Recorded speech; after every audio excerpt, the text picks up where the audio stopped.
Assalamualaikum warahmatullahi wabarakatuh. Bismillahirrahmanirrahim. Alhamdulillahi rabbil alamin.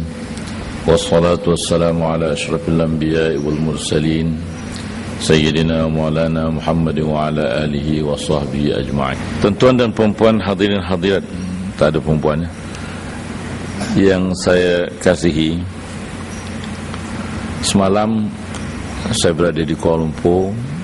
Hari Senin saya ke Kuala Lumpur dan saya telah ditemui oleh 6 orang peguam dan beberapa kumpulan NGO yang menunggu kedatangan saya di Kuala Lumpur dan mengadakan perbincangan selama 4 jam setengah mengenai keadaan orang Islam dan kedudukan Islam dalam negara pada waktu ini.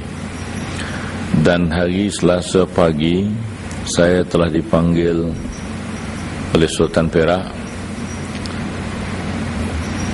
untuk memberikan taklimat mengenai apa yang sedang berlaku terhadap orang Islam pada waktu kini. Kemudian saya telah dipanggil kepada Majlis Raja-Gajah pada jam 11 pagi menghadap semua raja-raja, dan saya juga telah memberi taklimat pada Majlis Raja-Raja mengenai bahaya yang sedang dihadapi oleh umat Islam pada waktu kini.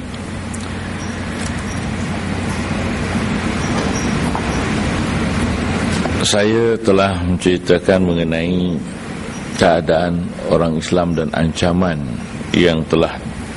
yang sedang dihadapi oleh umat Islam. Pada waktu ini ada satu kes sedang dibicarakan menunggu keputusan, yaitu kes Lina Joy. Kes Lina Joy ini yaitu seorang Melayu namanya Azlina binti Jelani yang telah memeluk agama Kristian dan berkahwin dengan seorang Hindu yang beragama Islam, yang beragama Kristian. Dia telah memohon kepada mahkamah supaya namanya ditukar kepada Lina Joy dan agamanya dipadam. Tapi Jabatan Pendaftaran Negara tidak dapat memadam agamanya dalam kad mengenal karena tidak ada perintah daripada pihak mahkamah syariah. Dan dia telah mencabar ke Mahkamah Persekutuan dalam bab 11(1) perlembagaan yang mengatakan bahawa setiap individu, tiap-tiap orang rakyat Malaysia berhak untuk memilih agamanya sendiri. Dan ini telah dibicarakan di hadapan 3 hakim Mahkamah Agung, yaitu Ketua Hakim Negara, seorang lagi hakim seorang Melayu, dan seorang hakim beragama Kristian. Kalau sekiranya kes ini dia menang, maka agama Islam akan hancur. Kuasa raja mengenai agama Islam akan hilang. Kuasa mahkamah syariah tidak boleh dipakai.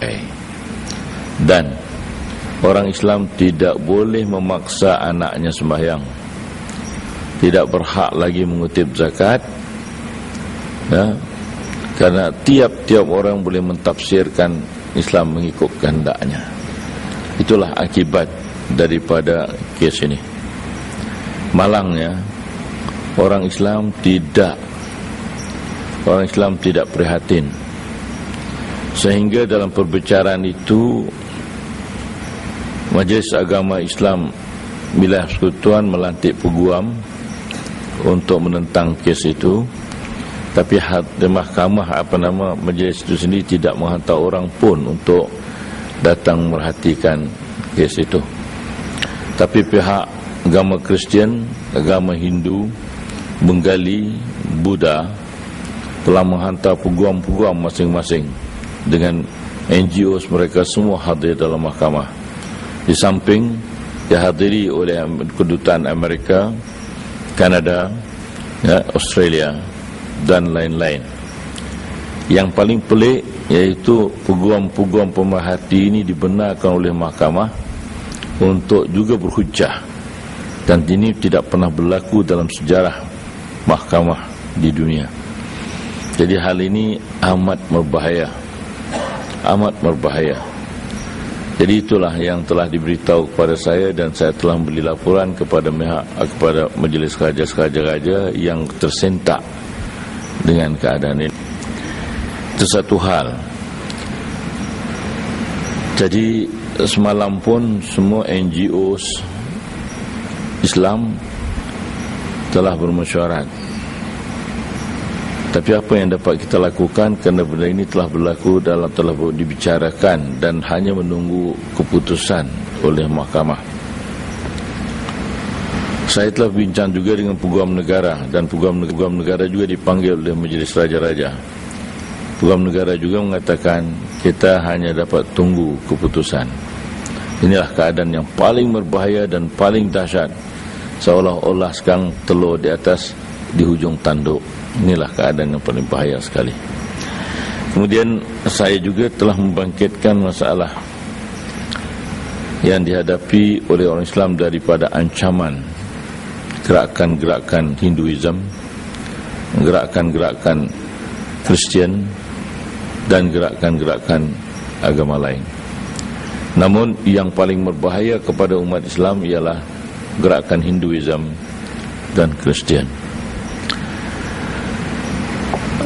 Tuan-tuan sekalian, saya juga telah dihubungi oleh seorang yang telah mengatakan ianya telah masuk Kristian dan telah menjadi seorang perempuan, menjadi nun, bertayah untuk agama Kristian di seluruh Malaysia. Dan dia telah menceritakan ramai wanita-wanita Islam dan juga pemuda-pemuda Islam yang telah memeluk agama Kristian dilatih secara mendalam berkenaan Kristian di Singapura. Identiti mereka juga telah ditukar dan sedang bergerak cergas untuk mempengaruhi orang-orang Melayu kepada agama Kristian.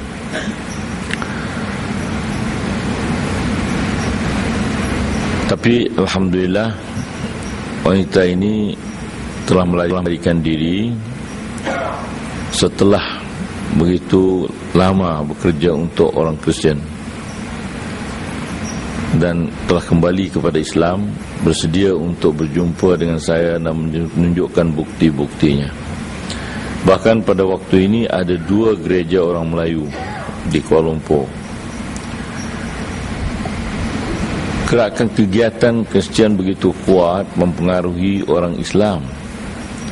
Dalam salah satu di Brickfield, satu gereja yang mengadakan makan tengah hari percuma pada tiap-tiap hari Jumaat pukul 1 untuk pemuda-pemuda Melayu yang lepak. Ratusan pemuda Melayu ini datang ke gereja itu makan pada tiap-tiap tengah hari Jumaat supaya mereka leka daripada pergi ke masjid atau menunaikan fardu Jumaat. Saya telah menyebutkan bahawa hampir 250,000 orang-orang Islam yang telah murtad. Tapi saya telah dicabar oleh menteri. Saya tidak dicabar. Saya telah memberitahu kepada Majlis Raja-Raja, dari segi fakta memang saya tak dapat tunjuk, kerana Mahkamah Syariah tidak pernah merekodkan